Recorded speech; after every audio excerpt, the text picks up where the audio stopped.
ustedes tuvieron patología el semestre anterior, ¿cierto? Con la profe Dumil. Entonces hay cosas que... ¿Cómo está? ¿La profe Dumil? Mejor en el fondo de su situación, pero igual está hospitalizado. Y va a tener que estar hospitalizado mucho rato más, que es como una cárcel igual, un poco, no puede hacer nada. Así que les pueden enviar sus cariños, un audio en WhatsApp, nunca está de más, o saludos con su marido también, que es el profesor. Ya. Entonces, por eso quise empezar con esta clase, para que sea un poco más dinámica. Quiero que ustedes participen también, esa es la idea. Ya Fisiopato no es para observadores, porque si no es así, o sea, si fuera así, mejor sentémonos en la biblioteca a leer el port y todos los libros que hay acá disponibles, ¿ya? Pero lo que quiero es que participen, yo les voy a preguntar, pero nunca con afán de hacerlos sentir mal, y si no saben, no se preocupen, para eso estamos, para aprender.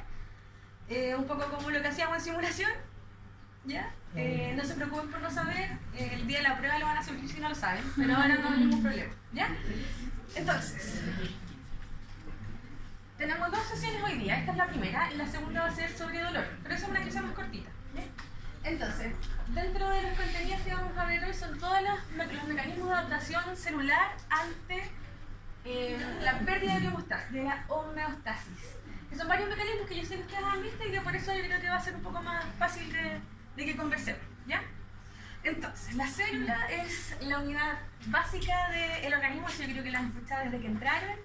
Es la unidad donde se reproducen en el fondo las condiciones básicas de la vida, que tienen que ver con metabolismo, con el movimiento, con crecimiento y multiplicación. Ahora, estas últimas 2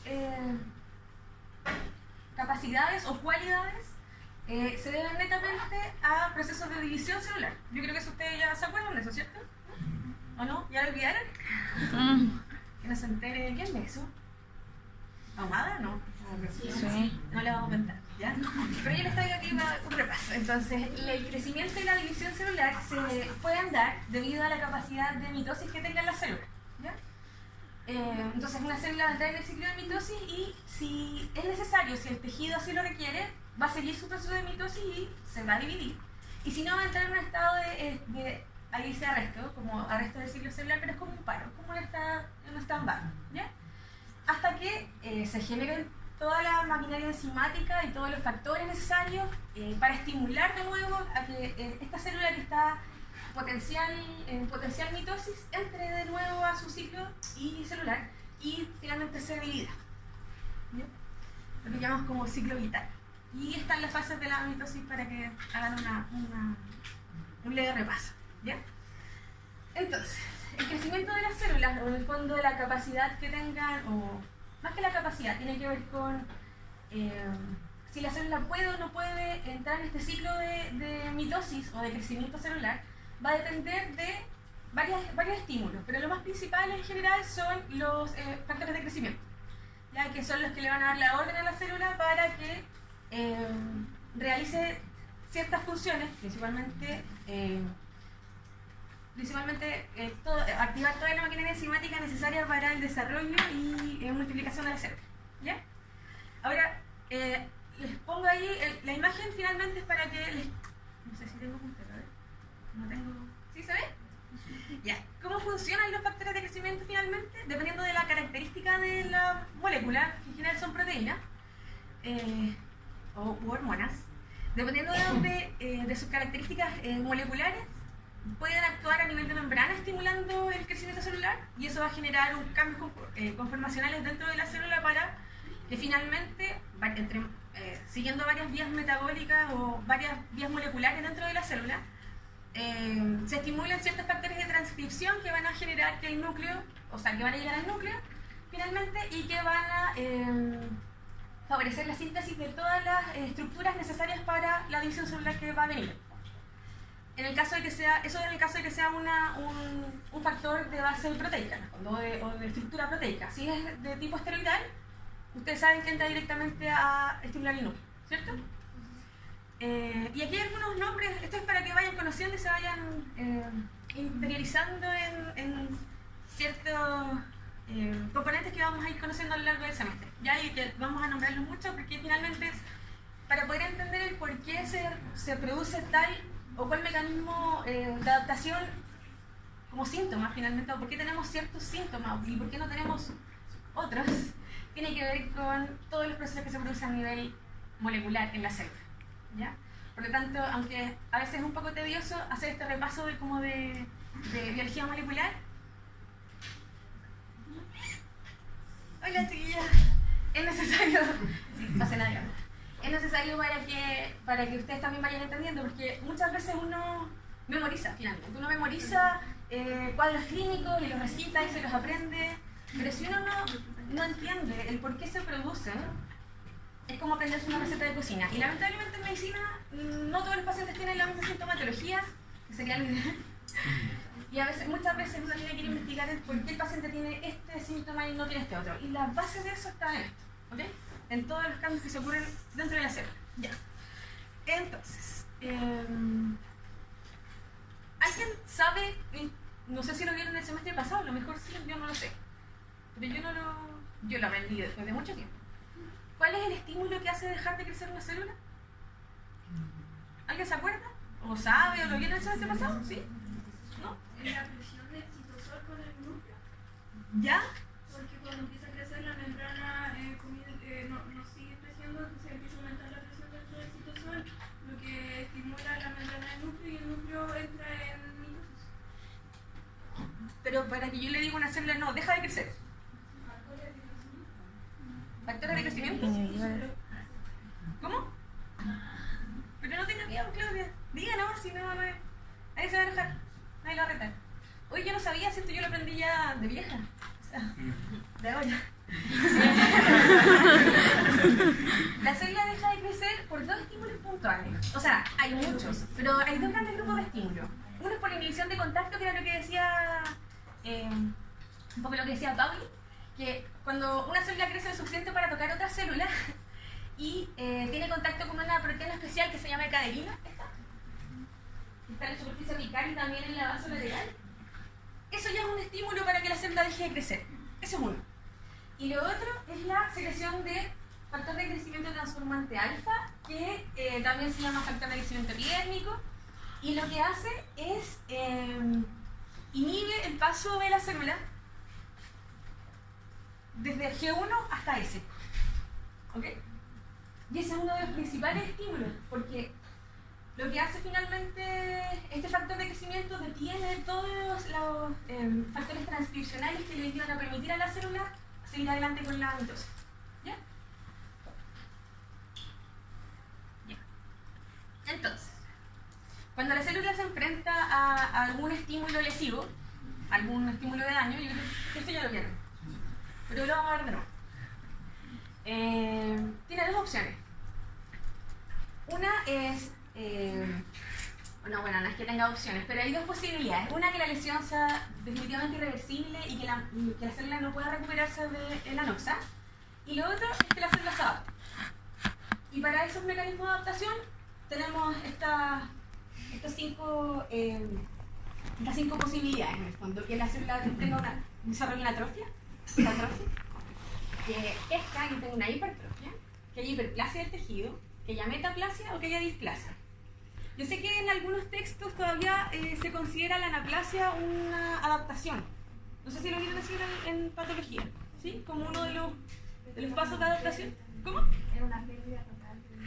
Claro, lo que pasa es que cuando ya hay anaplasia, ya no, en el fondo ya dejamos de tener un tejido organizado. Por tanto, ya no se considera una adaptación, eso ya es patológico. ¿Ok?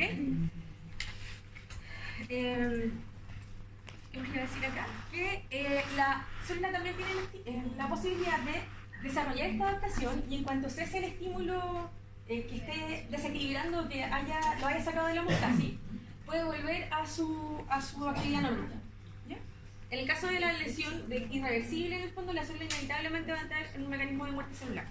Ya que eso lo vamos a conversar un poquito más adelante. Entonces, para desarrollar este mecanismo, estas fases de adaptación, todos los que vimos, las que les nombré anteriormente, se pueden presentar, hay numerosos estímulos, tanto de factores de crecimiento, de hormonas, citoquinas y numerosas otras moléculas que pueden ser producidas por la misma célula y que también pueden ser producidas y que pueden influenciar de forma endocrina, por decirlo de alguna forma, a la célula que estamos visualizando. Y lo que hace de esta forma es mediante la actividad de los factores de crecimiento, hormonas y estas moléculas, generan modificaciones en los genes, que era lo que les había dicho antes, para favorecer cada una o alguna de las respuestas anteriores. ¿Ya? Y lo que les había dicho anteriormente, que si cede el estímulo, lo más probable, si la célula todavía tiene la capacidad de hacerlo, va a volver a la función habitual. Ya. Atrofia es cuando hay una disminución de tamaño o también de número celular. ¿Ya? No sé si alguna vez han podido ver alguna sarcopenia o alguna atrofia muscular. ¿Sí? No sé si a lo mejor en los abuelitos es más notorio. Claro, es que en este paciente, que es un paciente joven, es más notorio, pero en un paciente mayor, es factible que uno vea sarcopenia y disminución del volumen también de la musculatura. Y esto se puede dar por varias razones. Una de ellas es que el órgano ya alcanzó, dentro de su estado de crecimiento o de desarrollo, ya alcanzó el tamaño que debía alcanzar. Y que siguiera creciendo podría comprometer las actividades metabólicas de la célula. En el fondo va a ser muy demandante y la célula no tiene cómo mantenerlo, no tiene cómo mantenerse, y se va a empezar a disminuir de esa forma la población y el tamaño celular. ¿Ya? Uno de los mecanismos principales de atrofia es esta disminución el primero, la disminución y la síntesis de los componentes de la célula. Por ejemplo, las mitocondrias se dejan de multiplicar en el fondo y se empieza a disminuir el tamaño también de la actividad, o sea, de la actividad celular y la actividad celular. Ya. Ignacio, ¿conoces algún proceso fisiológico que involucre atrofia uterina? ¿Se te ocurre algo? ¿Lo pasamos alguna vez? No. ¿Alguien? Los vasos sanguíneos.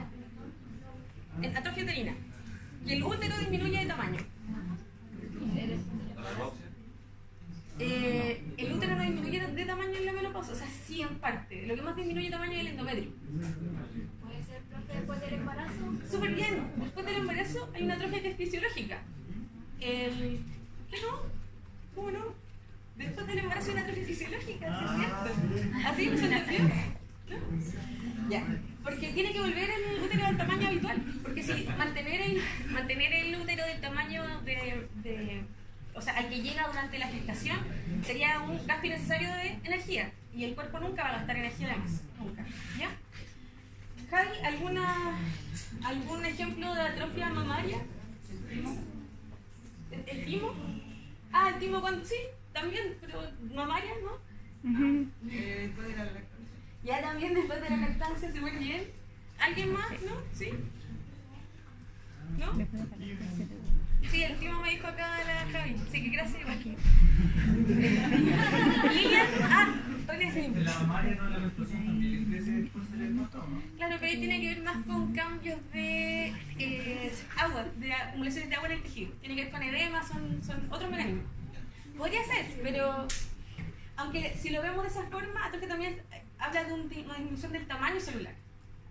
También podría ser considerado, pero el mecanismo que genera esa variación no tiene que ver con una alteración del factor de crecimiento, no tiene que ver tanto con eso. ¿Ya? Lilian, ¿se te ocurre alguna atrofia fisiológica de vasos sanguíneos? ¿O algún proceso en el que haya atrofia de vasos sanguíneos? El envejecimiento. El envejecimiento. ¿Ya? ¿Cómo? Los vasos sanguíneos pierden su elasticidad. ¿Ya? Claro, pero ahí tiene que ver con un cambio de la estructura, de la cantidad de colágeno que tiene el vaso, más que con atrofia propiamente tal. Tiene que ver con esta rigidez en el fondo. Los vasos sanguíneos tienen esta capacidad de moldearse a las variaciones del volumen. Eso tiene que ver más con una rigidez que les da la disminución del colágeno. ¿Y una isquemia podría ser? ¿Por qué, Carito? ¿Cómo? Porque no llega flujo, no sé. ¿Ya? ¿Y cómo? Entonces habría daño tisular, ¿Ya? entonces habría atrofia. ¿Y algún ejemplo como clínico? Que estábamos hablando de entidades como claro. No. ¿No se te ocurre? ¿No? ¿A alguien se le ocurre otra? Y durante la menstruación. Ya, lo que pasa es que durante la menstruación, ¿sabes qué podría ser? Pero durante la menstruación lo que hay es, hay un desprendimiento de una capa y eso genera, claro, de alguna forma probablemente podría ser. Porque el ejemplo que les iba a poner yo era similar. Cuando tú te haces una herida y tienes que cicatrizar esa herida, tiene que llegar un momento en que, claro, primero los fibroblastos y los vasos sanguíneos también empiezan a crecer para poder cerrar ese lecho como... Ese lecho... Y los postrados, cuando están mucho rato en una posición. Ah, ya, pero dame un segundo. Espérate, déjame terminar la idea acá con... Oye, tiempo, déjame terminar la idea con Kevin. Te estaba diciendo que, claro, también hay un lecho como sangrante, un lecho que está expuesto, y eso también tiene que cicatrizar. De esa forma, claro, a lo mejor también hay un mecanismo de atrofia como subyacente. No te podría decir, ¿sabes que no hay? Me imagino que debe haber, porque tiene lógica. Y llega un momento en que se tiene que regenerar y disminuir. Pero sí, me parece no estoy segura, no conozco las vías por las que se da, pero me parece que sí podría ser una de las formas. Nico. ¿De qué forma, Nico? Cuando uno está haciendo digestión, se atrofian los vasos sanguíneos del músculo esquelético para aumentar también así la irrigación hacia el territorio digestivo. Por lo de la sueño. ¿Pero atrofia? ¿En qué dónde estaría la atrofia? Del vaso. De los vasos. Hay una posición de regulación tónica, finalmente hay una redistribución del flujo por una modificación de las presiones. Hay cambios, se contraen, por ejemplo, periféricamente los vasos sanguíneos y se redistribuye hacia el flujo externo. Y claro, se favorece la absorción y... Claro, pero atrofia propiamente tal no. Creo que cuando la persona envejece, ¿ya? se pierde un poco lo que es la elastasia de los vasos, y va a producir una Lo que estábamos hablando acá con Ignacio, eso. Ya, lo que pasa es que en el envejecimiento, los cambios que se dan a nivel de los vasos sanguíneos, eso lo vamos a ver en la clase de cardiovascular, así que no se me estresen. Calma, chiquillos, tranquilos, si tenemos tiempo todavía. Lo que sucede en el envejecimiento es una disminución de la calidad del colágeno y de la cantidad de colágeno que se produce. Y el colágeno es la condición que le da la elasticidad a las arterias o a los vasos. En el envejecimiento, como se disminuye, claro, se vuelven más rígidos. Pero una atrofia, probablemente tal, no es tan así. No es un mecanismo tan directo. Luis. Sí, exactamente. Dijo disminución del tamaño muscular por cese de actividad. Martín, ¿qué iba a decir usted? Yo tengo entendido que el estómago, cuando las personas dejan de comer o comen muy poco durante el día, también va perdiendo tamaño. Ya, como se le achicó el estómago. Sí, eso es lo que he escuchado. Hoy se me achicó el estómago ahora. No tiene tanto que ver con el tamaño del estómago, tiene que ver más con los mecanismos de saciedad. Pero tranquilo, chicos, eso lo vamos a ver más adelante, no se preocupen, pero como, claro, a lo mejor es una disminución de las células, probablemente porque es una epidemia que no está usando. Y como te digo, el organismo siempre va a tratar de ahorrar, siempre. ¿Cómo? O sea, cuando dan a programa de supervivencia, porque tiene que ver con el tema de la saciedad, con el circuito de la saciedad. Bien, ¿y alguien sabe qué es esto, no? ¿Alguien sabe qué es esto? No. Igual le puse fondo blanco y la Radiografía. ¿Una radiografía?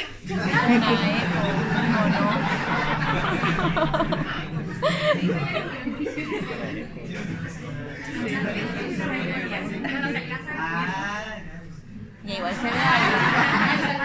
Es una eco de vejiga.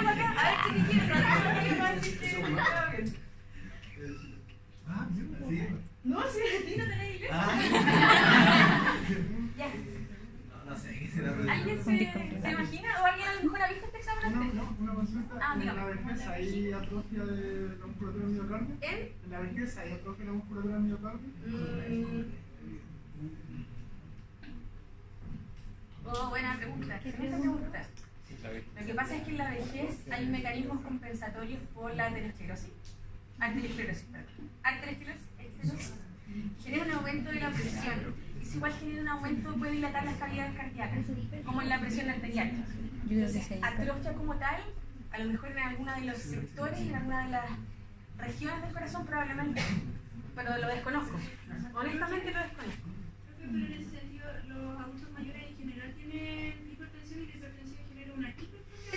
Eso es lo que estaba diciéndole a Gerardo, pero no lo desconozco. Yo creo que a lo mejor en alguna de las estructuras, pero claro, lo que sabemos es que hay una dilatación de la musculatura, pero el corazón tiene más estructura. Que si a lo mejor pueden verse afectadas. Por ejemplo, ¿se les ocurre? Ustedes lo van a ir a ocultar y van a encontrar alteraciones en los abuelitos porque tienen... ¿Ya? ¿Y qué significa? Insuficiencia cardíaca. Las válvulas. Las Valvulopatías. Eso sí puede atrofiar, perfectamente. Eso sí puede tener alteración. Las válvulas cardíacas. ¿Qué me decís, Nico? Nico, empecé con el gimnasio. Insuficiencia cardíaca. ¿Atrofia tú lo dices? Yo creo que hay un periodo de atrofia antes de Antes de la como de la hipertrofia. Mira, hasta donde yo sé, no sé. Y es la enfermedad arterial oclusiva. No, pero eso es distinto. Porque tiene que ver con acumulación en el fondo, con disminución del lumen arterial. Eso tiene que ver con acumulación de... Pero arriba abajo no se atrofia los vasos sanguíneos. Sí, eso mismo tenía. No sé si los vasos sanguíneos, pero a lo mejor si los territorios irrigados. Pero el vaso sanguíneo propiamente tal, eso sí dice. Entonces, en una estenosis va a haber un atrofia. En una estenosis de qué, Cari? De un vasito. Perfectamente podría ser. Allá, pues, quiero que alguien me diga esto. ¿Nadie sabe? ¿Nadie? No, sí, Una vejiga. Una vejiga, yo igual creo. Una ecografía, ¿cierto? Que fue buena. Ya la radióloga del grupo. Ya. Ya, María Paz, ¿qué es? ¿Qué? ¿Una vejiga? Ahí cerca, es súper cerca. Próstata. Eso es un útero, Dios mío. Ya, esto es un útero. Casi. Casi una forma de útero. Un corte longitudinal, pero chiquillas, silencio. No me hagan gritar, porfa, que viernes. Quiero salir, por favor. Ya, esto es un útero visto desde el corte longitudinal, como les decía. Esta capa, no sé si se alcanza a notar, porque la foto igual es bien chafa, pero... alcanzan a ver que está el tejido muscular muy negrito, ¿cierto? Muy oscuro, hipocogénico, que me disculpen mi profesor. Y está esta línea blanca interna, ¿no? Sí. Y eso es un tejido hiperecogénico, en el fondo está brillando ante el uso del transductor. Ese tejido, ¿no se imaginan qué puede ser, no? Bueno, endometrio. ¿Y en qué proceso se produce una atrofia fisiológica de endometrio? ¿Cuándo va a llegar? Lo conversamos recién. La menstruación. Uno más frecuente, chiquillos, están pero probablemente todos menopausia. Ya no hay más endometrio, ya no crece más endometrio. ¿Ya? Y de hecho los sangrados o las hemorragias o las metrorragias que se dan durante la menopausia se producen por atrofia endometrial. ¿Ya? Entonces no hay ninguna capa que quede entre medio de los vasos. Hay roce, hay lesión y sangre. Entonces atrofia endometrial y eso es fisiológico. Ahora, ¿de qué hay que estudiarlo? Sí, porque en ese caso igual hay riesgo de otras alteraciones. Entonces, ustedes nombraron muchos ejemplos de... ¿Qué crees que se da la atrofia de vasos sanguíneos? No, pues eso es lo que le decía. Yo no sé en el caso de la menstruación se me ocurre que como hay un lecho sangrante y se tiene que cerrar, tiene que crecer también tejido nuevo, tiene que haber en algún momento atrofia. Porque deja de crecer el endometrio, tiene que haber atrofia. Ya, entonces, en el caso de la atrofia patológica era lo que nombraba muy bien también Luis, en la atrofia por desuso, en el caso, por ejemplo, de la imagen que veíamos anteriormente, cuando hay un paciente que está inmovilizado durante mucho tiempo, que no es una de las que nombraba eso, pacientes que están acostados en reposo mucho tiempo, también empiezan a perder musculatura. Se ha estudiado que desde las 6 horas del reposo empieza a disminuir la masa muscular. Así que esos fines de semana con Netflix 12 horas, hagan unos ejercicios también ahí entre medio de... haciendo eso. También pueden haciendo eso. En los casos donde hay lesión de nervio, se pierde el estímulo tónico en el fondo de la contracción muscular, Uno de esos casos más frecuentes o como más gráfico es una, no quise poner la imagen, pero es una fractura con lesión de parte blanda del fondo, una fractura expuesta grave con daño neurológico. Lo que nombraba Carito recién, isquemia. En el caso de la isquemia perfectamente puede haber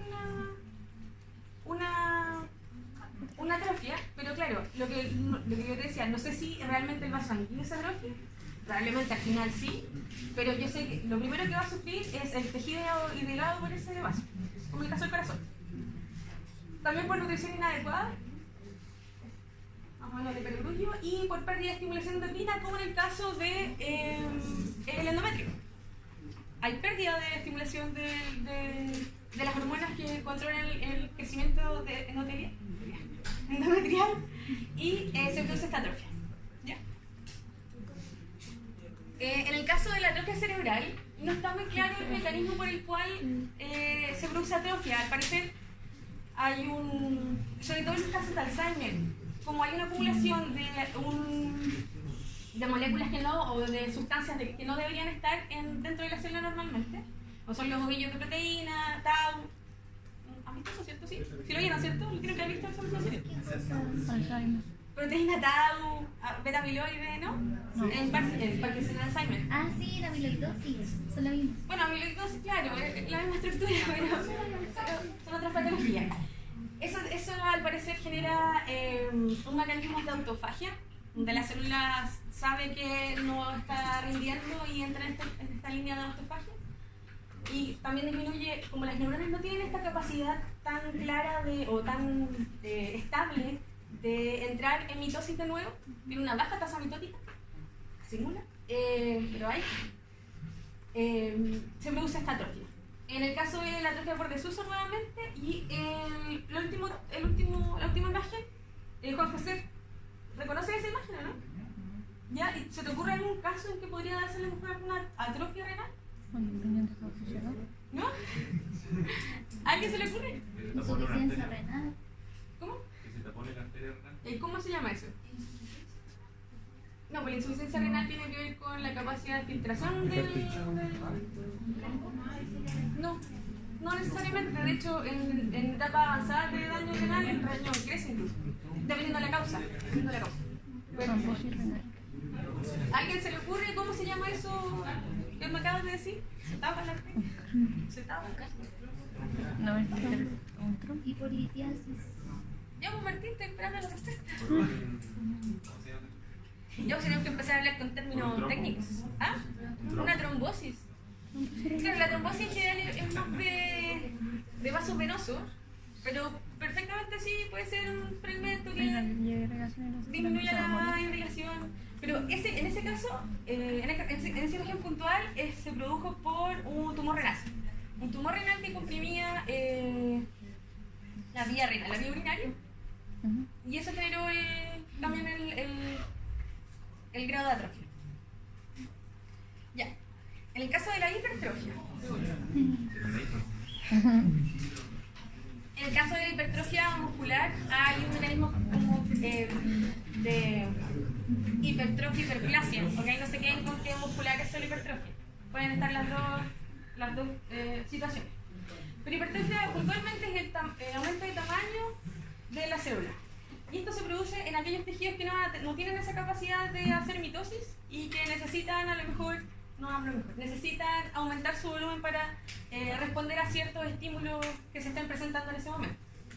En general es lo que llamamos sobrecarga. ¿Ya? Y lo que les comentaba, y así como en la atrofia y disminución de los componentes que forman a la célula, aquí hay un aumento. Y se puede dividir en dos. Ignacio. Pero dijo que eran con el sentido que no pueden hacer mitosis.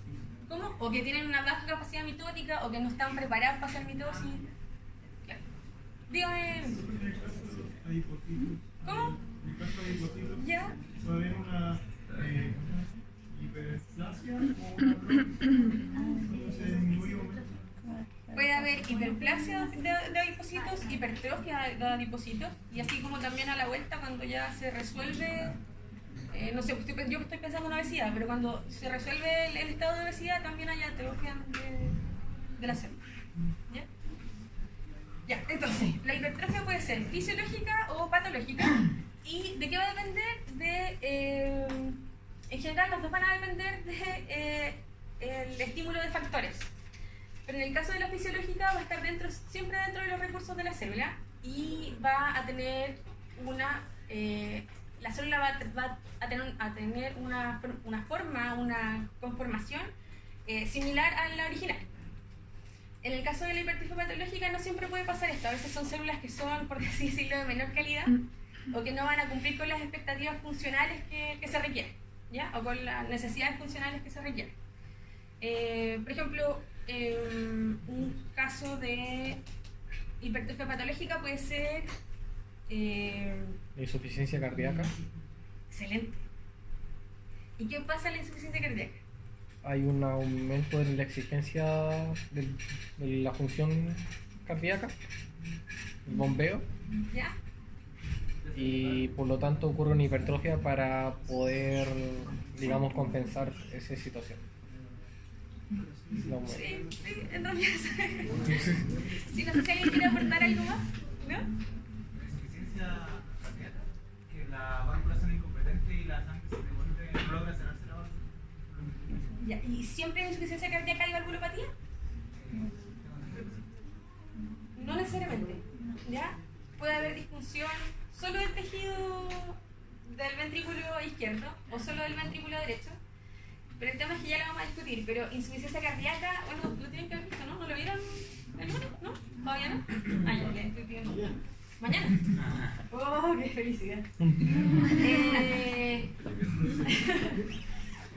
En el caso de la insuficiencia cardíaca es que es un síndrome muy grande, entonces ha permitido incorporar diversas variaciones fisiopatológicas dentro de ese gran síndrome, porque tiene manifestaciones clínicas comunes, es por eso, pero se dan varias variaciones, valga la redundancia, ya se van hartas variaciones de cuáles son las causas que te pueden llevar a insuficiencia cardíaca. Porque finalmente lo que es la insuficiencia cardíaca es lo que decía un poco Ignacio, que es una falla de la bomba. El tejido miocárdico no está siendo capaz de bombear con la suficiente fuerza, la suficiente capacidad para suplir la necesidad física. Okay. En el caso del corazón, ¿qué es lo que hace que se desencadene esta hipertrofia? Principalmente el estímulo mecánico. El aumento de la carga de trabajo por miocardiocito va a generar que se activen ciertas vías de transducción, ¿ya? Que van a estimular factores de transcripción específicos. No vamos a entrar en detalle ahora de cuáles son las vías, no quiero que se aprendan las vías de memoria porque eso me interesa a mí, ¿ya? Y esas señales, y esos factores de transcripción lo que van a hacer va a ser aumentar la síntesis, aumentar los factores transcripcionales que estimulen la síntesis de componentes proteicos para generar nuevas células, y además van a disminuir van a aumentar la sobrevida del miocardiocito, en el sentido de que van a disminuir la tasa de recambio de las células, ¿ya? Y eso va a generar este aumento de volumen.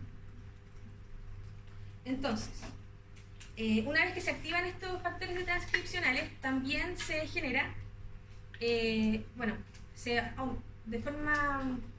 la misma célula va a estimular la producción de factores de crecimiento que van a ir también a estimular el proceso, y además se van a activar ciertos mecanismos compensatorios, por decirlo de alguna forma, ya lo vamos a ver más adelante, como la activación del sistema renina-angiotensina-aldosterona, que también va a ejercer algunas funciones de estímulo de crecimiento tisular, ¿ya? Y lo que busca en el fondo, el objetivo de esta modificación a nivel celular es que aumente el trabajo, pero que disminuya la sobrecarga, ¿ya? Lo que conversábamos recién, entonces, el estado normal del corazón, si hay un estímulo fisiológico en el fondo que es pausado, que le da al cuerpo la capacidad, o a la célula la capacidad de reponer sus reservas energéticas de sustrato, va a haber una hipertrofia fisiológica, que es lo que ocurre en el embarazo, que se considera un estado hiperdinámico porque aumenta la frecuencia cardíaca, y también en el ejercicio. En el ejercicio solo pueden pasar cosas buenas haciendo ejercicio, tengo que aprenderlo, pero así que los motivo a hacer ejercicio. El padre gatica. ¿Por qué es importante? Porque además con el ejercicio crónico se estimulan vías de adaptación, el corazón se prepara o logra desarrollar más vasos sanguíneos, se prepara para periodos de isquemia, aumenta la reserva funcional del corazón en pocas palabras. Y en el caso del estímulo patológico, como es un estímulo patológico es la hipertensión, se va a generar este aumento de volumen. ¿Puedo tener la idea? Sí. Primero, se va a generar este aumento de volumen, pero como les decía anteriormente, la calidad del tejido va a ser distinta. En el caso de la hipertrofia fisiológica, lo que hay es cierto, hay un aumento del tamaño del miocardiocito, pero también el aumento es proporcional. Es un miocardiocito más ancho, más largo, pero es más ancho. ¿Okay? Tiene más de dónde hacer para aumentar en el fondo la fuerza necesaria para compensar lo que se está necesitando en ese momento. En el caso de la hipertrofia patológica, el tamaño del miocito, más que el tamaño, es el ancho del miocito. Es menor. ¿Okay? Tiene una menor concentración también de colágeno. Tiene, bueno, muchas cosas más que vamos a conversar después, pero que lo hacen finalmente un... Oh, perdón, chicos.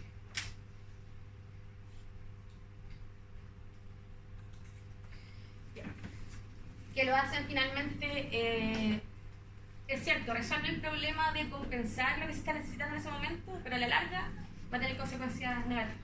¿Ya? Ya. Chuta. Ya. ¿Alguien me puede decir, Kevin? ¿Te atreves a decirme qué es esto?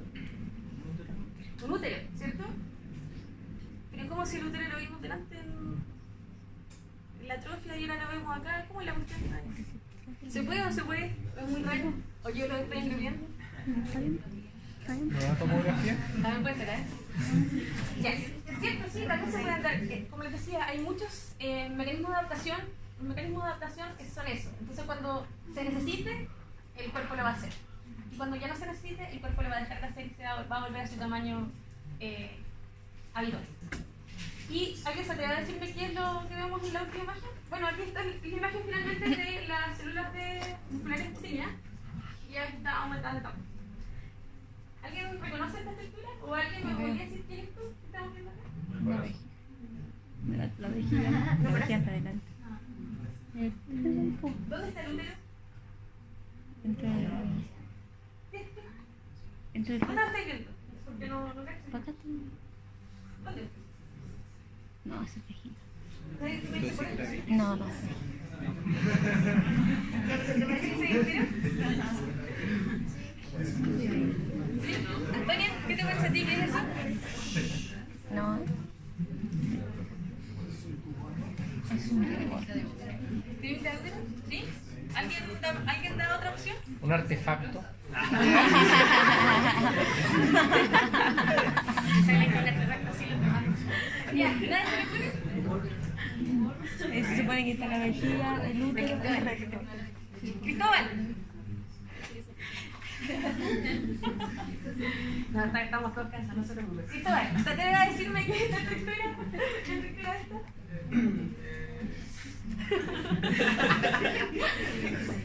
Piensa que no te queda quitar el lado.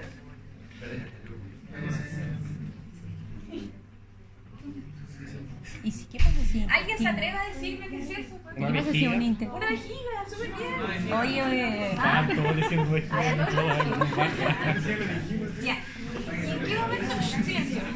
Silencio. Ignacio. ¿En qué proceso podría haber una hipertrofia? La neoplasia. Podría ser, pero un mecanismo menos... Ya le dijimos. Menos triste, no, yo estoy hablando. Un mecanismo más compensatorio, no patológico, necesariamente. que tiene mucho pepicio. Deshidratación. ¿Qué? Dame un segundito. Deshidratación. ¿Sí? ¿Por qué? Cuéntame, porque quiero saber por qué piensas eso. Quiero saberlo, si no está mal ni nada, no te... Es para acumular. Como un camello. Claro. Mira, necesitas José antes.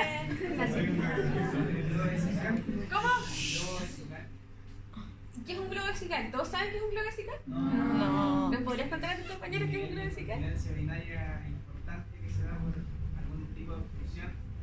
Incontinencia. O sea, no incontinencia, sino que algún tipo de obstrucción que haga que no pueda orinar la persona. Entonces empieza a acumular orina. ¿No se contrae la musculatura vesical? Se convive por la acumulación de orina. Ya. Eso es. Eso es un globo vesical. ¿Cómo se llama? Globo vesical.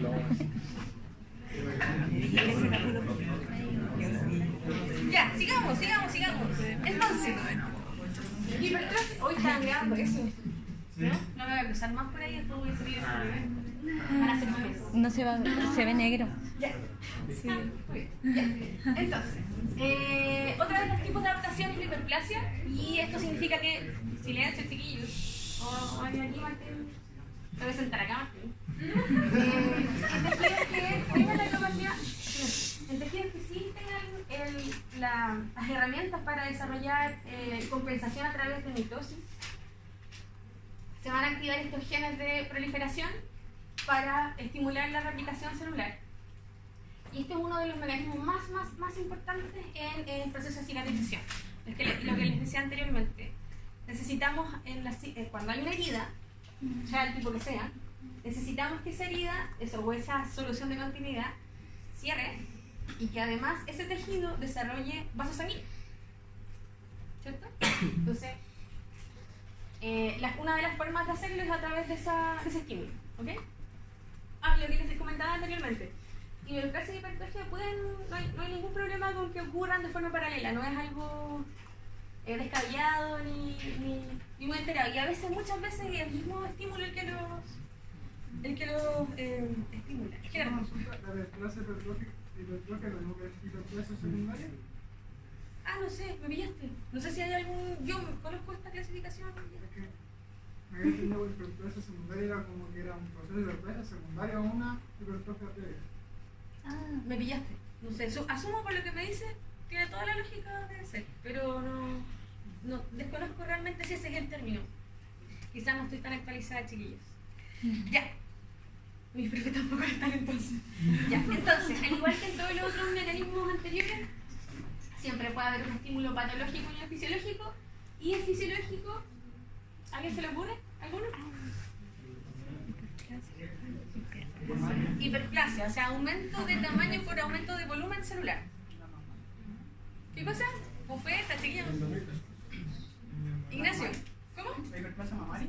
¿En qué caso? ¿Para dar lactancia? Súper bien. Sí, la hiperplasia mamaria es uno de ellos. ¿Alguien más? Hiperplasia muscular. Hiperplasia muscular. Como en... Como Arnold. Número de fibras y tamaño. Como el amigo Arnold. Sí. Sí, también podría ser. Ya. Y eso sería más de tipo hormonal en el caso de la lactancia, ¿cierto? Compensatorio en parte en el caso de la hipertrofia o de la hiperplasia del músculo. ¿Y a alguien se le ocurre o alguien conoce algún otro ejemplo de hiperplasia compensatoria? No te sacan un riñón. Ya, también, sí. Sí, cuando el riñón trata del otro que queda, trata de compensar aumentando volumen, y algún otro órgano que uno dice el mejor. ¿Y el esófago de Barrett? Algo así. Lo conversamos, dame un segundito, Berito, ¿no? Metaplasia. Hay un moto. Riñón, dijo alguien, ¿se le ocurre otro órgano que nos acompaña durante los 7 años de la universidad? ¿El hígado? ¿Alguno más que otro que nos acompaña? También, pues el hígado también es una fuente o un ejemplo de hiperplasia compensatoria. ¿Ya? Ya. María Pau, ¿usted qué es la madre de la glucosidad? Sí. Es que igual tiene pista, pero ¿se le ocurre que puede ser? Bueno, va a sacar la tiro del mal rato. Esto es normal. Y esto también, no, ese no. Pero ahí dice claro. Este no está normal en realidad. Este es normal. ¿Alguien se le ocurre que puede ser? Si les conté antes que era como que podía reflejar cada una de las capas del tejido. El endometrio. ¿Fabián, se le ocurre que puede ser este? En verdad son todos lo mismo. ¿Qué es esto? ¿Cómo lo escucho? ¿Ya? Dígamelo, venga a hacer más de endometrio. ¿Ya? ¿Y qué tiene este endometrio? Este es un útero normal, es un corte longitudinal de útero normal. ¿Se dan cuenta que el endometrio es una línea minúscula? Esto es una mujer en los primeros días del ciclo menstrual. ¿Y esto? Entonces, ¿y esto? Dos cáncer. Al tiro, hoy lo concuerdo esto. Ya, ¿qué dices? ¿Te parece que quizás existe algún rango de normalidad que a lo mejor estamos sobrepasando? ¿No? Sí, esto es un endometrio engrosado. ¿Y esto? Sí, esto. ¿Lo alcanzan a ver o no? Sí. ¿No te diferencia? Este es tejido muscular. Y esto es endometrio, todo eso. Al igual que acá. Músculo, endometrio. Endometrio y esto un poquito engrosado igual. Ya. ¿Se les ocurre que...? En el día 14.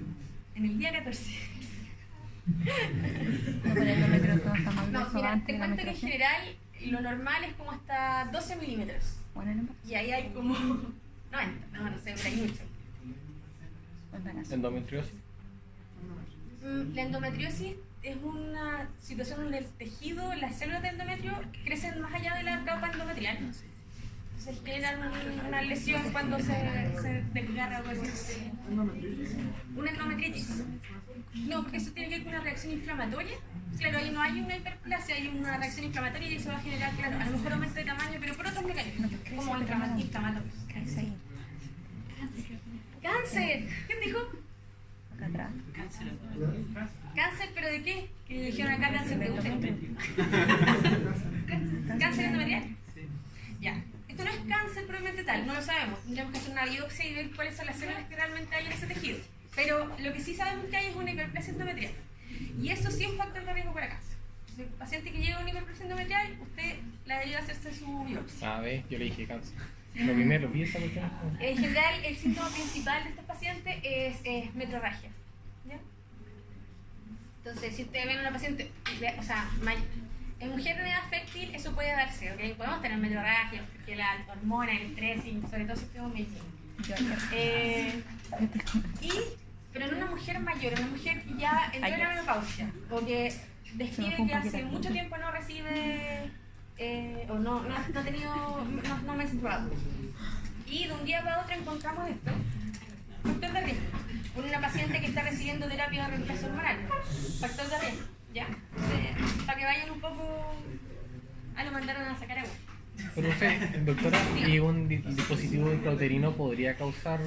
Lo que causa el virus es una reacción inflamatoria ¿Ya? de, claro, la cavidad, del tejido endometrial y de la cavidad. Pero no hay proliferación de tejido. Hay una inflamación y eso impide que se pueda implantar el óvulo finalmente. Genera un ambiente muy... ¿Y puede generar metrorragia igual o no? Mira, si tú vas y preguntas a los ginecólogos te van a decir que no. Pero si les preguntas a los pacientes te pueden decir que sí. Ya, y alguien me puede decir que esto ya, pero que está... Próstata. Ya, cáncer de próstata, Cáncer de próstata. Hiperplasia prostática. Nicolás terminó el semestre. Se da a con eso aprobamos el mal. Eso es un aumento de tamaño de la próstata. Efectivamente, no encontré una imagen normal, pero esto es como una referencia. Y en el fondo, si ustedes se dan cuenta, la próstata no invade el tamaño de la vejiga, no lo altera, o no debería alterarlo. Pero hay procesos o hay periodos que se puede producir por estímulo también hormonal una hiperplasia benigna de la próstata. Y eso igual hay que determinar si es o no cáncer. Y eso también es por lo que les decía, estímulo hormonal. Y en el fondo hay algunos, o sea, los pacientes tienen síntomas, desarrollan trastornos del chorro, trastornos de la micción, retención. ¿Incontinencia? Es más difícil tener incontinencia que, o sea, es más fácil tener retención que incontinencia en este caso, porque la próstata está impidiendo. Obstruyen el paso. Usted decía que por general la vejiga no se veía afectada. ¿Cómo? Que la vejiga... Lo normal es que el tamaño de la próstata no invada, por lo menos en los exámenes que más se hacen. Pero si hay un aumento de la próstata y se tiende a acumular orina también dentro del globo. Claramente, el ejemplo que vimos anteriormente, sí, perfectamente puede darse este contexto. Doctora, pero entre el proceso en que pasa de la normal a la encarnada, ¿puede haber un episodio de, por ejemplo, un paciente con una infección urinaria? Claro, pero es que hay el factor de infección urinaria. Ya. Eso puede generar esta inflamación del tejido. Por ejemplo, si una infección urinaria baja como la cistitis, a lo mejor si un paciente que no tiene una próstata tan grande y puede tener estas contracciones del músculo vesical en el fondo y puede tener pasos de orina como incontinencia. Pero es otro contexto. Pero en ese caso sí podría existir una... Podría coexistir, claro, la hiperplasia y la incontinencia. Sí, no, sí, eso sí. Eso sí podría. Ya. ¿Y esto lo has visto alguna vez? ¿No? ¿No te lo has visto? ¿Sí? ¿Cómo te encuentras? ¿No? ¿Sí, verrugas nunca has visto? ¿Normal? ¿Sí? No, yo no. ¿Quién dijo que asco? ¿Sí? ¿Una infección? ¿Nunca había visto verrugas? Bueno, les cuento. Esto se produce... Estas son verrugas no genitales. No voy a poner de la otra. Estas se producen también por la infección del mismo virus papiloma, que lo que genera en la célula es alterar los mecanismos de control de la replicación celular. Entonces tenemos que la célula se empieza a multiplicar sin control tan regulado. Es un control, no mal control, no hay una regulación de la multiplicación de la célula. Pero a diferencia de lo que se produce en el cáncer cervicuterino, que sí es una lesión potencialmente neoplásica, como la infección del papiloma se produce en la capa más superficial de la piel, no va a haber, son células maduras en el fondo, no va a haber alteración del desarrollo de esa célula y a lo mejor los mecanismos de control van a ser mucho más eficientes que en el caso de... dame un segundo... que en el caso del cáncer cervicuterino, ¿ya? Que son células, ahí se afecta la célula, en el fondo la que va a dar, la que se va a formar como célula madura. Entonces, como hay una alteración de esa información genética en el fondo, y eso puede multiplicarse muchas veces y generar ese tejido canceroso. Pero en el caso de las verrugas no genitales, por eso se consideran como una infección benigna, de alguna forma, solo que no son tan estéticas y se pueden contagiar. Dígame. Profesor, ¿qué la provoca? Porque tengo como en la mente, y cuando chicos me decían que no tenía que tocarla porque se pegaban. Sí, es cierto, pues, sí, es un virus. Es un virus y si tú... ¿Y se pega por contacto? Sí, se puede pegar por contacto, pero tiene que ser... Tú deberías tener una alteración, por ejemplo, de la primera capa de la piel. Igual requiere de mecanismos, requiere de una inmunidad alterada. No es tan frecuente, por eso no todos tenemos, sino tenemos la varicela. No, eso es un mito. Me decía que si entonces lo que hace finalmente, chiquillos, lo que hace es activar, ¿cómo se llama? Alteran procesos de proliferación celular, eso es lo que hace el VIH. Pero les comentaba, como en general, y en la piel, las infecciones de la capa más superficial de la piel, y son células de alto recambio, no hay un problema tan grave, no hay desarrollo de cáncer, es más difícil que se produzca cáncer. A diferencia de lo que sucede en el tejido cervical. Metaplasia. Cuando la célula ya está madura, ya es una célula adulta, y se ve expuesta a estímulos nocivos por distintas situaciones, se puede generar que este tejido mute o se modifique para poder soportar de mejor forma ese estímulo nocivo. Uno de los ejemplos más conocidos, ¿quién? Esófago de Barrett, es efectivamente, ¿ya? Pero una de las consideraciones a tener en el caso de la metaplasia, aquí dice, la conversión nunca sobrepasa los límites del tejido primario, en el sentido de que siempre va a estar dentro de los límites de la arquitectura del tejido primario, ¿ok? ¿Se entiende? Para un ejemplo mejor. Eso fue algo de Barrett, tanto que les gusta.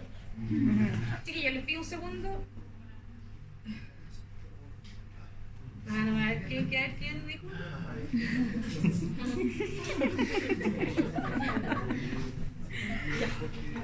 Ya. Ya. En el caso del esófago de relacionados con el síndrome de Barrett, claro, sucede lo mismo. El tejido esofágico se ve expuesto a diversas noxas. La principal es el reflujo ácido y eso hace que modifique sus características hacia un tejido más similar al tejido original. Y eso lo ayuda a soportar de mejor forma la noxa a la que se está exponiendo. El punto es que, al igual que, bueno, a lo mejor en un menor grado que las displasias y otras modificaciones del tejido, también tiene un riesgo de malignización, por decirlo de alguna forma. ¿Ya? Es menor que en las displasias, pero sí existe ese riesgo. ¿Ya? Y además que genera alteraciones funcionales a la larga. ¿Quién quería decir algo? ¿La cara? ¿No? Ya. Seguimos, porque nos queda caleta. Ya. Entonces, de verdad, vamos a estar como 9. Ya. Entonces, la displasia es similar a la metaplasia en el sentido que son células que ya están en su etapa de adultez, en el fondo ya lograron la madurez, pero que a diferencia de la metaplasia no tienen un orden, son tejidos que no logran,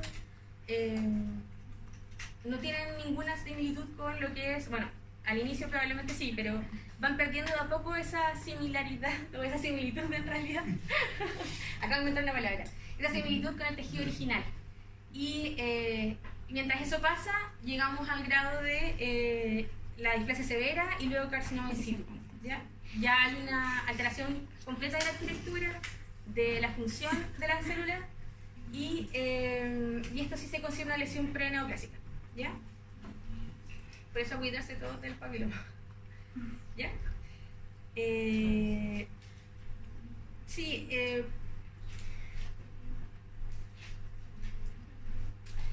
claro, lo que aquí les escribí que grados menores se relacionan con irritación e inflamación crónica, pero en realidad no es tan así. Depende mucho del estímulo, de las condiciones también del huésped.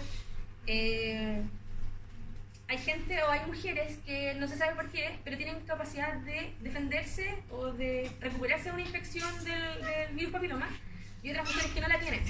Y eso ya tiene que ver con características inmunes propias. El tema es que, claro, se describe que si el estímulo es más fuerte, en teoría deberíamos tener una alteración o como una intención de adaptación, una intención adaptativa más notoria. Pero no es así realmente. Ya eso igual da para discusión. Otro ejemplo de displasia, no sé si lo conocen, la displasia broncopulmonar. ¿No? No, esto se da en los prematuros. En aquellos prematuros con muy poquitas semanas de gestación, durante el proceso del desarrollo, bueno, de la maduración de sus células pulmonares y en general de los alveolos, se producen varias noxas que generan un cambio en la característica del tejido. Y eso es debido a que hay múltiples noxas, hay noxas inflamatorias, hay aumento del estrés oxidativo en la célula, y esto se produce porque son niños que nacieron prematuros y que a lo mejor durante el proceso del embarazo tampoco tuvieron la capacidad de desarrollarse o de desarrollar sus pulmones de la forma en la que debería ser. ¿Ya? Y eso significa que cuando nazcan van a tener una alta tasa de hipertensión pulmonar y de las consecuencias que eso trae a largo plazo, en el fondo de disfunción. Si bien conocemos los mecanismos adaptativos que les comentaba anteriormente, las acumulaciones intracelulares de ciertas sustancias también puede ser considerado un mecanismo adaptativo. ¿Se les ocurre que acumulaciones de alguna sustancia, ustedes lo han visto, lo ven en la clínica? ¿No? ¿Qué cosa? La amiloidosis. Sí, podría ser. También pero en ese caso constituye ya una entidad patológica. Porque hay depósito de... ¿Una sustancia, la bilirrubina? La bilirrubina, ¿cómo se llama eso cuando lo vemos? Bilirrubina. Ictericia, la bilirrubinemia en la sangre, en el examen. Ictericia. Eso es un acúmulo de algún pigmento, digamos. Y en caso cuando las personas se hacen tatuajes. Claro, pero eso es considerado un producto exógeno. Pero eso no es un mecanismo adaptativo. Ahora, en el tatuaje lo que pasa es que el macrófago después encierra esta tinta o pigmento. suena bonito este pigmento y se fija. Pero sí, también podría ser considerado, pero claro, un producto exógeno. Como bien decía María Ignacia, digamos. ¿Cómo? Cuando se acumula el mercurio en el cuerpo, porque no se puede eliminar.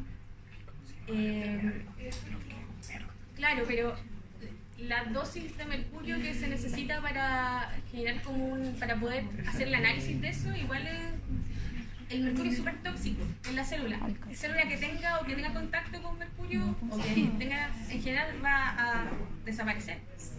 Eso a lo mejor no va a ser ni siquiera capaz de presentar esta acumulación de alguna sustancia. Luis, dígame. ¿Ya? ¿Con la dispersa de la metaplasia? ¿Ya? Con respecto a, por ejemplo, el callo es un ejemplo de metaplasia. ¿Cómo? El callo es un ejemplo de metaplasia y la verruga de displasia. Un callo es un ejemplo de displasia. ¿Sí? Y la verruga metaplasia. No, al revés. ¿Al revés? Ah, ya. No, pues la verruga es metaplasia. Sí. Una célula, bueno, en realidad es más que nada hiperplasia. Pero puede ser más metaplasia que displasia. Igual hay un orden. El tema del callo, ahí me no sé, en verdad no sé.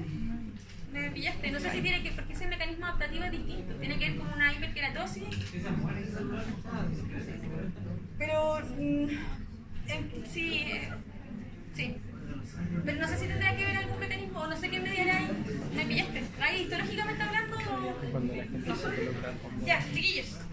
Entonces, como bien decía Gerardo, la acumulación de bilirrubina no cófuga en las células también va a dar una característica especial, ya lo hemos visto, y aquí no se ve, no se alcanza a ver, pero el hígado graso también es una acumulación de sustancia endógena en ese caso, y eso se produce, puede ser por varias situaciones. Una, por lesión del hepatocito, que en el fondo el hepatocito no sea capaz de empaquetar y de enviar esta amapola con ácido graso. Y también cuando hay disminución de, por ejemplo, cuando hay insulina resistencia y hay una disminución en la forma en la que el hígado metaboliza la grasa o el ácido graso, y lo que entra en el fondo, la cantidad de ácido graso que ingresa al organismo es mucho mayor que la que se puede utilizar o derivar, también se producen acumulaciones intrahepáticas de ácido graso, que es lo que conocemos muy bien como esteatosis hepática. ¿Ya?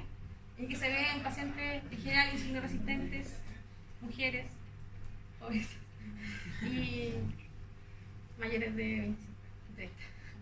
Ya. ¿Qué coincidencia con la vida real es? Ya, chiquillos. ¿Alguien se imagina? Bueno, igual está ahí el... ¿A quién dijo cáncer al tiro? ¿Quién dijo? No, chiquillos, no es cáncer.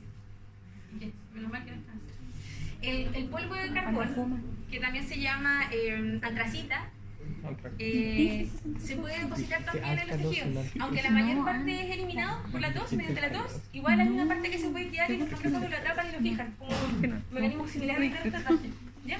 Este es un pulmón con carbón, y este es el corte histológico de ese pulmón, pero este es un linfonodo. Un linfonodo que tiene también pigmento, ¿ya? Para que vean que claramente las células se movilizan y generan otras alteraciones. Ahora, además de todas las sustancias que estábamos hablando recién, muchas veces también se puede hacer acúmulo de ciertas intermediarios de metabolismo.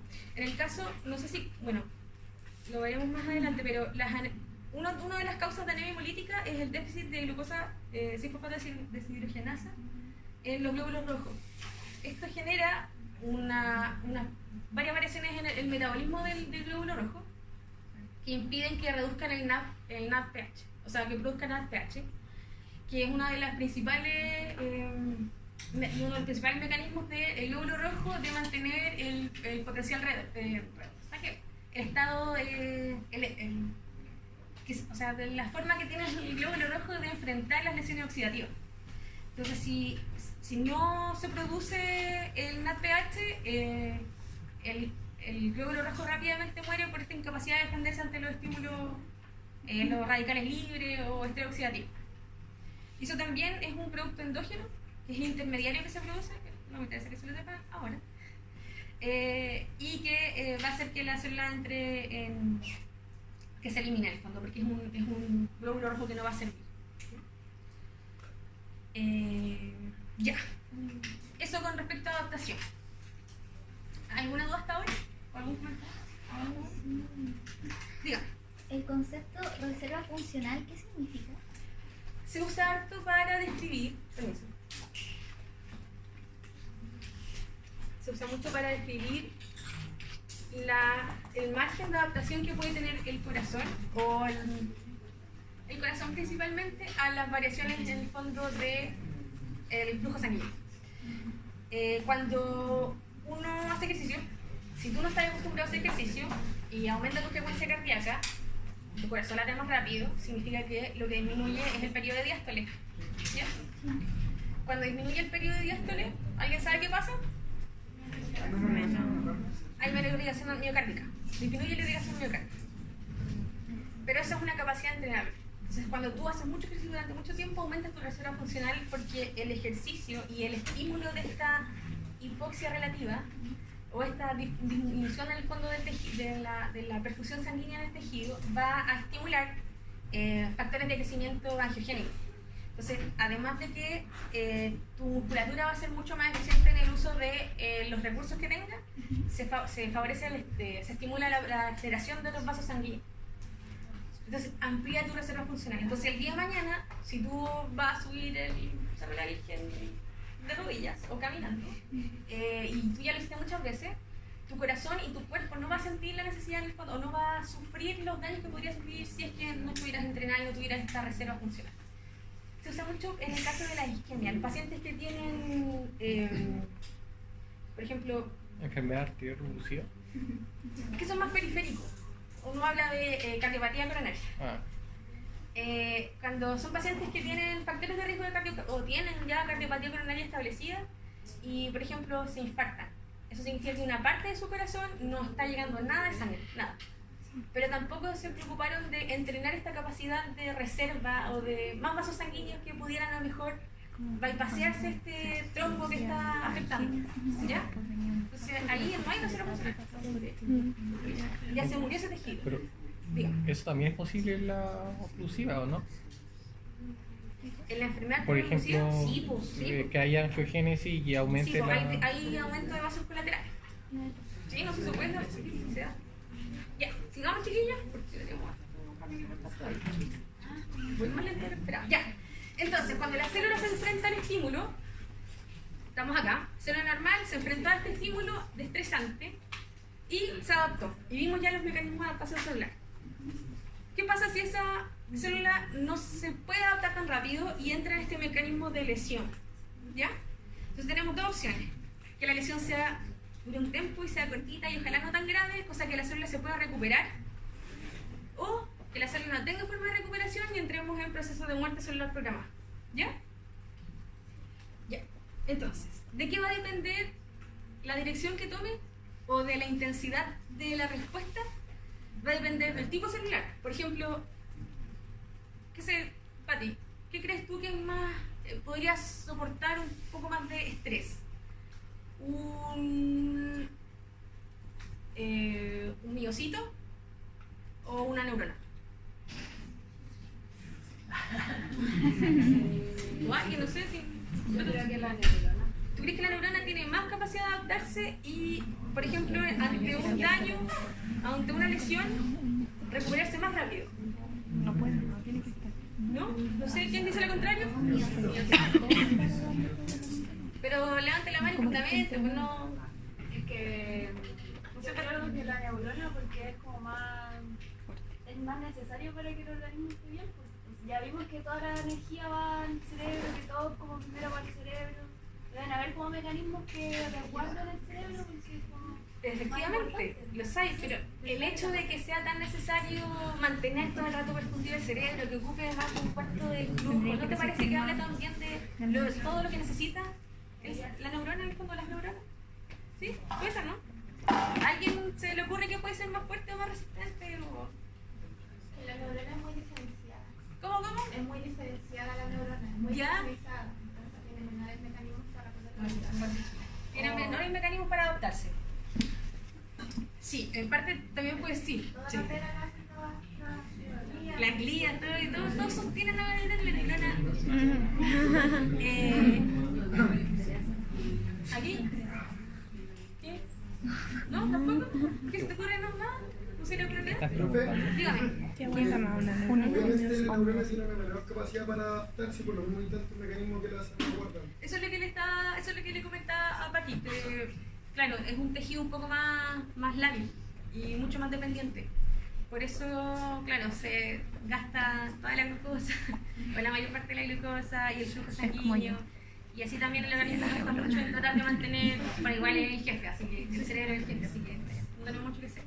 Ya, entonces va a depender de lo que decía también Fabiola, del nivel de diferenciación de la célula. Si la célula todavía se encuentra en etapa temprana y, por ejemplo, todavía tiene la capacidad de diferenciarse o de hacer mitosis, a lo mejor o de recuperarse, no va a ser tan grave la injuria.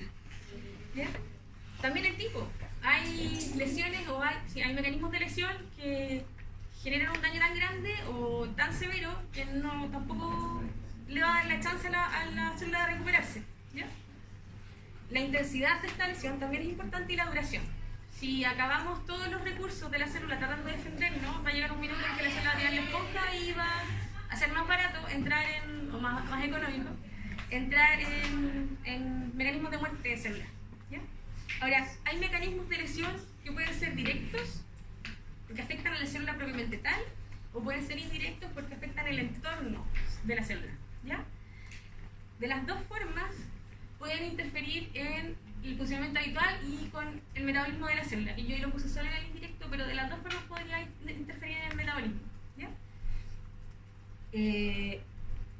Hay muchas enfermedades que empezaron por una lesión en una célula y la célula no se puede recuperar y se desarrolla, como ya hemos visto, una displasia, por ejemplo, en el caso de la infección de virus por virus VPH.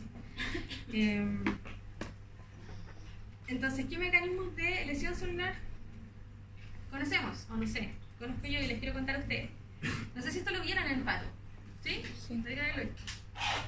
Entonces, los mecanismos de lesión celular más estudiados o más descritos, porque hay muchos más, pero estos son los más estudiados, es la disminución del ATP dentro de la célula. Ya vamos a ver por qué, no se preocupen. Y eso en general tiene que ver siempre con una alteración del funcionamiento de la mitocondria, que es quien finalmente es capaz de sintetizar el ATP. Ahora, una lesión mitocondrial que va a generar un mecanismo, que yo creo que ya lo saben, va a generar o va a tender o que puede generar un mecanismo de muerte celular programada, también es una injuria grave.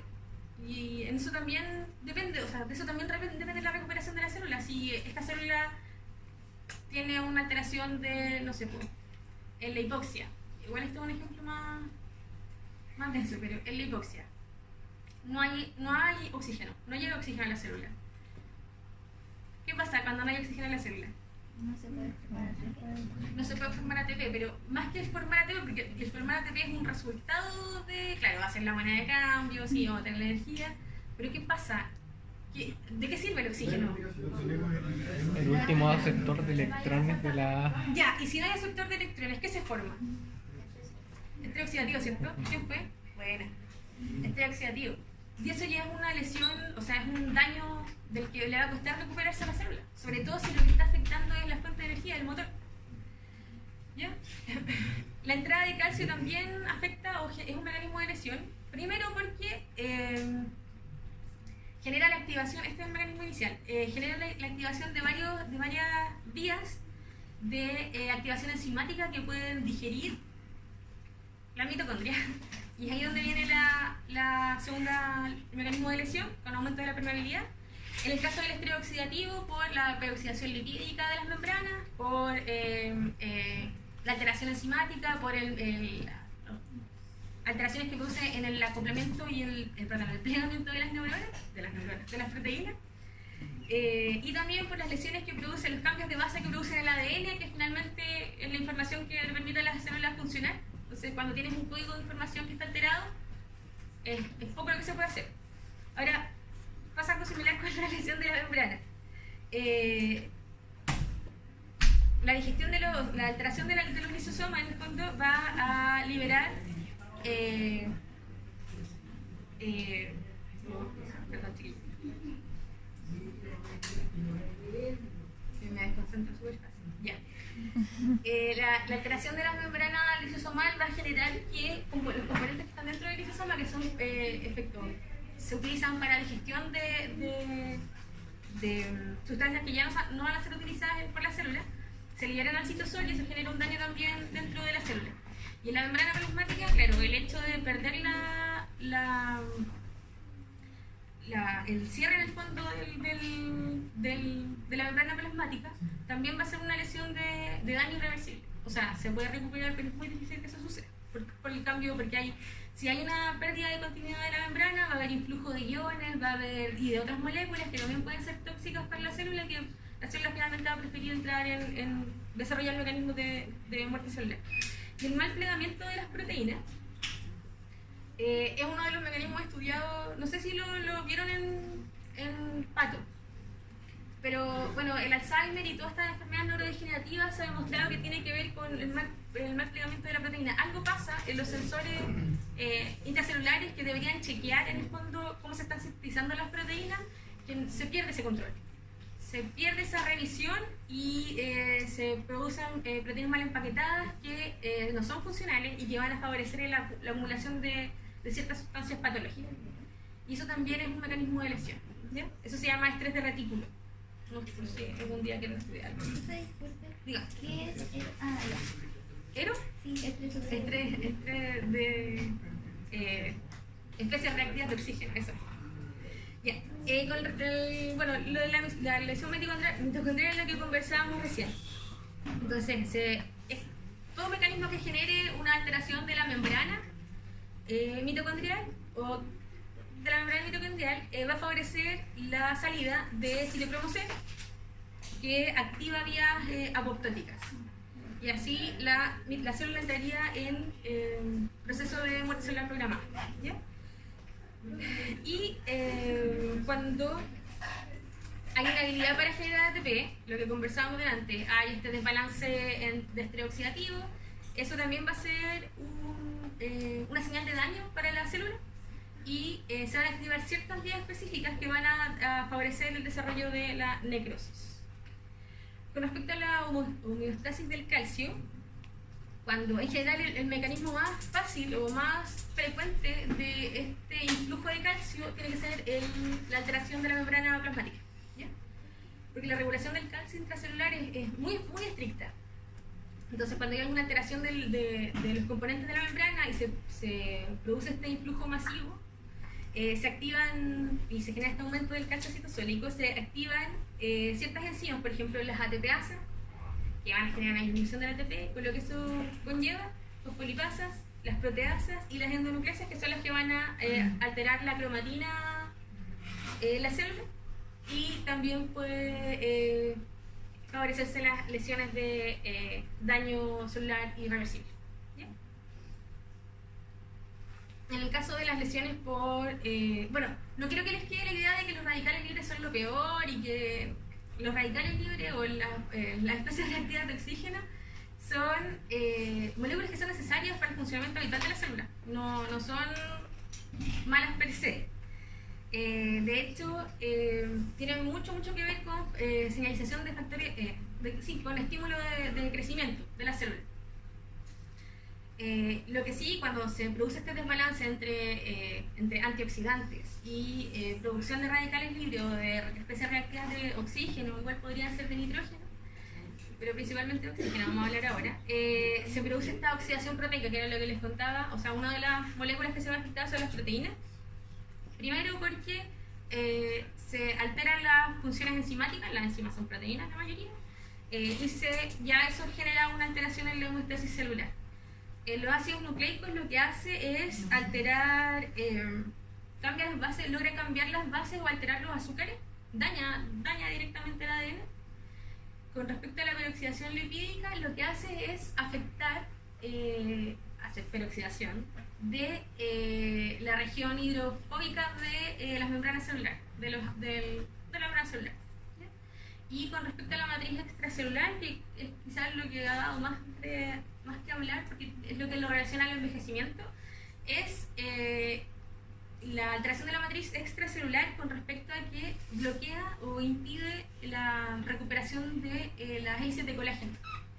No permite que se recuperen, y en caso de lesión celular o de daño, la matriz extracelular es el molde finalmente que va a tener la célula para poder recuperarse, o lo que le va a aportar todos los sustratos para poder recuperarse.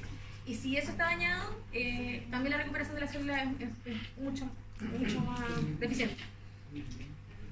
Entonces, este es un diagrama, lo encontré bonito y gráfico.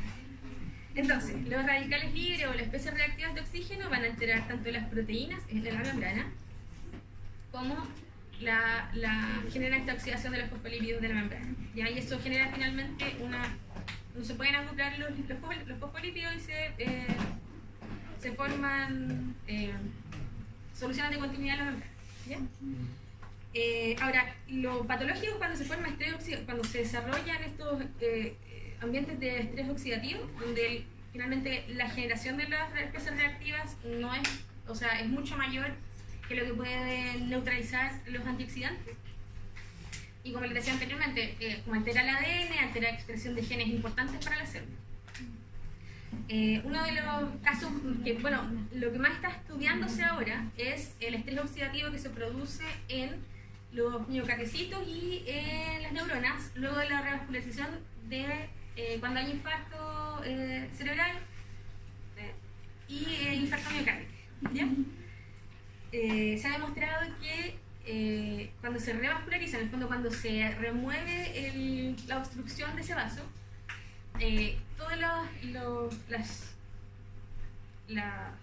las sustancias producidas en el metabolismo anaerobio y también producidas por mecanismos de adaptación o de pseudoadaptación que intenta tener la célula, dañan más parte del tejido que parece que lo que están salvando. Entonces eso también actualmente es una gran fuente de estudio para los científicos. Y el estrés oxidativo, lo que les decía anteriormente, lo que se está asociando a envejecimiento, una de las teorías del envejecimiento, o una de las partes de la teoría del envejecimiento, y además también se ha relacionado con cáncer, como todo. Entonces, ¿qué es lo que hacen los antioxidantes finalmente? Para que, no sé si lo sabían, y que quede el registro de que yo se los dije, se los puedo preguntar. Los antioxidantes lo que hacen es ceden electrones y estabilizan la molécula que no era tan estable. ¿Ya? Ahora, el mecanismo más importante de antioxidantes dentro de la célula son el mecanismo de la superóxido desmutasa, la catalasa y la glutatión peroxidasa. ¿Ya? Son las tres enzimas más importantes que se encargan de la mantención del equilibrio oxidativo en la célula. Y finalmente lo que hacen es, lo que hace finalmente la catalasa, que es la última que actúa, es producir agua.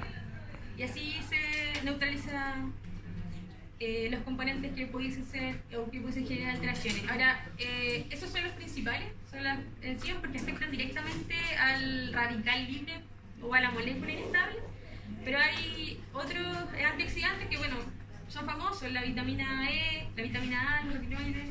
El maqui. ¿Ah? El maqui. El chileno. El maqui también aquí. Yo tomo. ¿Te tomo maqui? Dígame.